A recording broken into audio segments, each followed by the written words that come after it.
ครับผมก็Bar Mises เนี่ยมันเป็นอัลบั้มที่มันก็ดาร์กนิดหนึ่งครับผมแล้วก็เป็นช่วงเวลาที่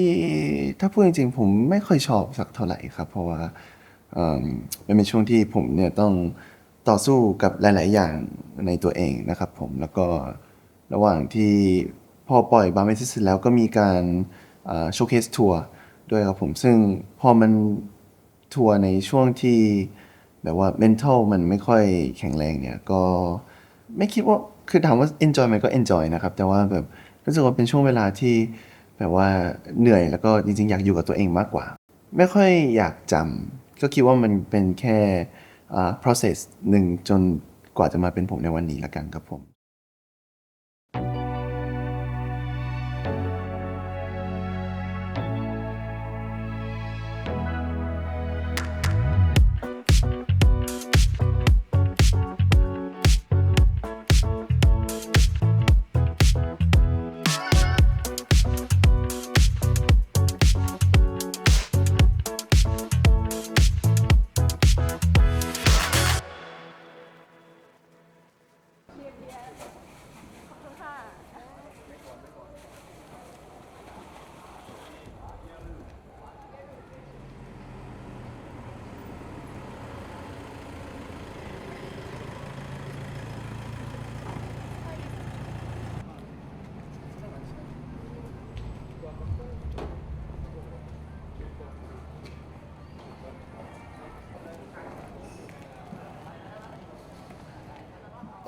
Hometown ผมว่ามันเป็นอัลบั้มที่อยากทำมานานแล้วนะครับผม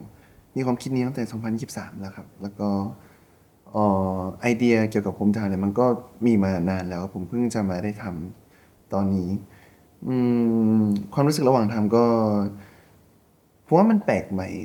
สำหรับตัวผมเองด้วยครับผมไม่รู้ว่าแปลกใหม่สำหรับคนฟังหรือเปล่านะแต่ว่าเอ่อ รู้สึกว่ามันเป็นช่วงเวลาเตรียมตัวที่ enjoy นะครับผมเพราะว่าแบบมันไม่ได้เขียนแค่เรื่องของตัวเองอย่างเดียวเหมือนอัลบั้มที่ผ่านมาครับมันแบบเขียนเรื่องที่ผมจินตนาการด้วยเอ่อเขียนเรื่องที่อยากเขียนแล้วก็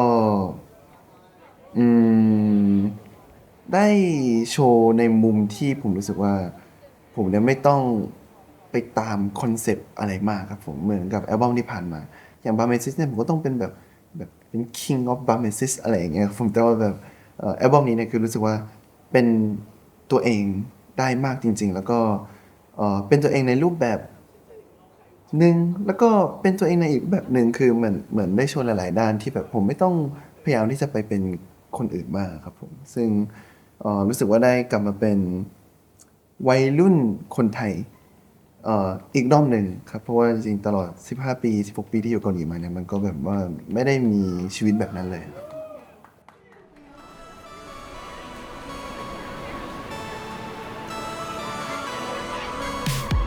ไม่มีเธอฉันก็รู้ทันที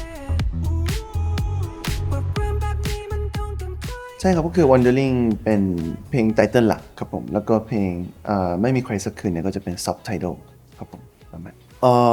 Wandering เนี่ยคือผมชอบเพลงเนี่ยครับผมเวลาฟังแล้วผมรู้สึกว่าแบบมันให้ความรู้สึกดีต่อคนฟังครับผมตอนแรกที่เขียนเป็นภาษาอังกฤษเนี่ยก็คือก็ชอบตั้งแต่ตอนนั้นแล้วนะแล้วผมรู้สึกว่าแบบเอ่อจะเพลงสว่างที่แบบมันไบรท์หน่อยของผมมันก็จะมีริบบอนครับผมเพลงโซโล่ครั้งแรกของผม Wherever you go คิดถึงเธอทุกวินาที Wondering where you are สโลโมมันก็จะเนี่ยเริ่มแบบว่าดาวน์ลงมานิดนึงความสดใสนะผมก็ดาวน์ลงมานิดนึงแล้วก็หัวอยู่ก็เริ่มดาร์กเสร็จแล้วก็มาเป็น Sour and Sweet ก็ดาร์กในแบบที่มันเร็วหน่อย Sour and Sweet เสร็จก็มา Last Parade เลยซึ่ง Last Parade เนี่ยก็ดาร์กแบบสุดๆไปเลย ผมก็เลยรู้สึกว่าแบบเอ้ยแบบนี่เราเขียนเพลงดาร์กหรือเปล่ามันเลยทำให้ mental ของผมดาร์กเข้าไปด้วยแล้วก็เลยแบบโอเคยังไงถ้ามันเป็นอัลบั้มไทยจริงเราเริ่มต้นใหม่แล้วก็เสร็จ World Tour ไปแล้วด้วยนะครับผม Area 52ผมเลยว่ารู้สึกว่าอัลบั้มใหม่อันเนี้ยมันเป็น chapter ใหม่ของผมได้ก็เลยโอเคทำอะไรที่มันดีต่อสุขภาพจิตของเราด้วยดีกว่าก็คือก็เลยเลือกเอาเพลงสว่าง แบบสุดๆอันหนึ่งนะครับผมมาเล่นอีกรอบหนึ่งก็คือก็เลยคิดว่า Wondering เป็นเพลงที่มัน perfect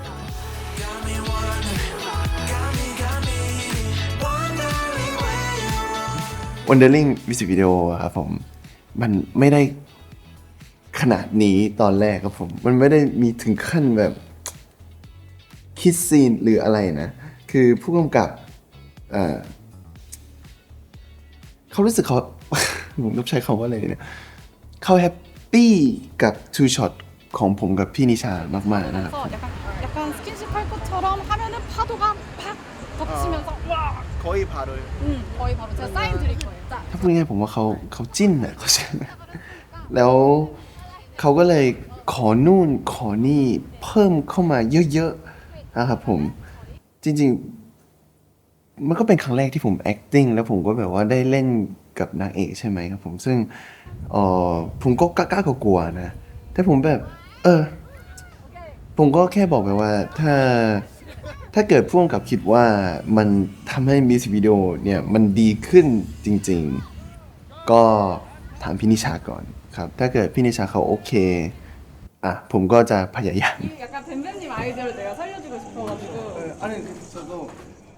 요거를 제가 편지에 붙였는데 이렇게 카메라 이렇게 딱 돌리잖아요. 돌리고 나서 여기서 이제 제대로 키스신이 나오는 거죠. 되게 길게. 어제 거 진짜 너무 잘 나왔어요. 근데 저는 사실 이거 이미 하는 김에 살리는 게 좋거든요. 아, 이미 했어요. 왜? 아니 여자 조감독들이 다 이 장면만 보려고 그래요. 아니 우리 ซึ่งผู้กำกับเขาบอกว่ามันจะทำให้ดีขึ้นจริงๆเพราะว่าเขาบอกว่าตอนแรกเขาไม่ค่อยคือเขาก็มีภาพของเขาใช่ไหมถ้าเกิดเขาไม่ได้ผู้กำกับเป็นผู้หญิงครับผมซึ่งเขาก็จะมีมุมมองในด้านของผู้หญิงว่าแบบถ้าเราเป็นผู้หญิงที่ดูมิวสิกวิดีโอเนี่ยเขาอยากดูอะไรแล้วเขาถ้าเกิดดูอันไหนแล้วเขาจะรู้สึกดีอะไรอย่างเงี้ยใช่ไหมครับผมซึ่งผมก็เลยเชื่อเขาเลยครับ If you wanna dance and dance with somebody, I'll be on like dancing by myself. โอเคเพลงไม่มีใครสักคืนเนี่ยผมตอนแรกที่มีประชุมมีตติ้งกับผู้กำกับเนี่ยเขาก็แค่ถามเฉยๆว่าโอเคเพลงนี้ยูอยากได้แบบไหนผมก็บอกไปว่าไม่มีใครสักคืนเนี่ยต้องเป็นคลาสสิกใส่สูทต้องเหมือนกับปาร์ตี้แบบยุคประมาณ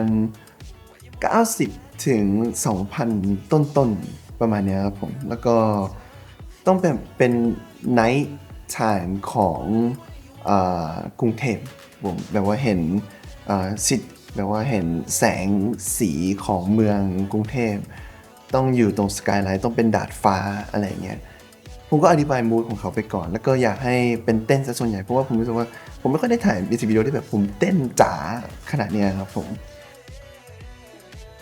ชื่อเพลงไม่มีใครสักคืน Dancing by Myself มันจะดูเหงาใช่ไหมแต่จริงๆเนื้อเพลงคือมันไม่ได้แบบว่าฉันเหงานะคือมันกลายเป็นกลับกันว่าแบบฉันเอนจอยของฉันคนเดียวไม่ต้องแบบอย่ามายุ่งได้ไหมอะไรอย่างเงี้ยครับผม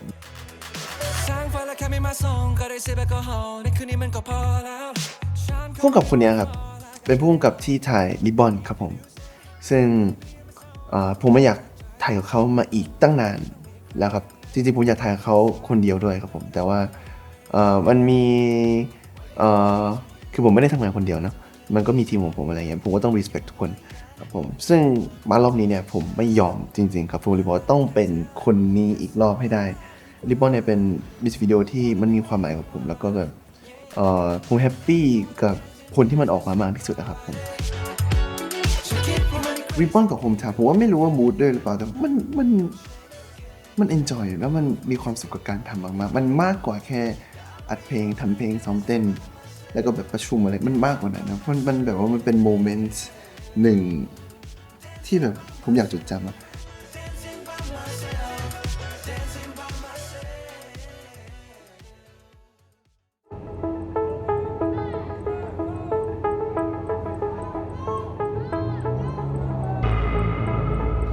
ผมว่าทุกสิ่งที่มันวาดเหมือนของผมนะก็ทุกสิ่งที่ผมต้องการของทั้งมิวสิกวิดีโอ2ตัวเนี่ยมันออกมาตามนั้นอาจจะดีกว่าด้วยครับ ผมแฮปปี้ที่พอใส่กองเนี่ยผมถ่ายมาทั้งหมด4 วันก็เหนื่อยแล้วครับผมเพราะว่ามันเป็นช่วงที่แบบว่าเราต้องทำมันออกมาให้ดีให้มันดีจนผมไม่ได้แคร์แบบผมจะนอนน้อยนอนเยอะกินไม่กินคือมันไม่แคร์ครับผมคือขนาดถ่ายมิวสิกวิดีโอเสร็จในแต่ละวันผมยังกลับมาออกกำลังกายที่โรงแรมเลยครับเพื่อให้มันเป็นลุคที่ดีแล้วก็เฟิร์มที่สุดครับผมต้องโดยเฉพาะพี่นิชาครับเพราะว่า3 วันติดเลยอะแล้วแบบวันต่อมาเนี่ยก็เลยแบบเรากินเลี้ยงกันดีกว่าอย่างเงี้ยครับผมตอนนั้นน่ะก็เป็นครั้งแรกที่เหมือนผมได้รวมคนที่ผมรักแล้วก็ผมเคารพแล้วก็ผมขอบคุณพอมานั่งโต๊ะเดียวกันแล้วกินหมูกระทะกันเนี่ยมันแฮปปี้อ่ะมันเป็นแบบว่าความรู้สึกใหม่ที่ผมไม่เคยได้มาก่อนเลยอะครับผมมันต่างกับตอนที่ผมกินกับคนที่ผมรักที่เกาหลีมากๆครับวันนั้นก็สนุกดีครับผม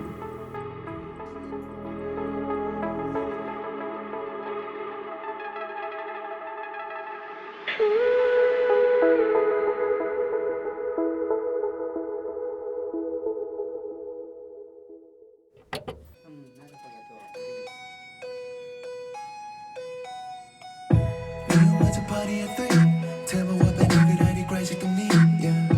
You got everything that I need จะ ever be giving me to one and come back พี่หิว โอเคไหม โอเคพี่ได้คิวไหมครับ หิว พี่แอบท้องร้องด้วยอ่ะได้ยินเปล่าอ่ะเขินเลยอ่ะอุ้ยน้องจะได้ยินเราท้องร้องเปล่าวะ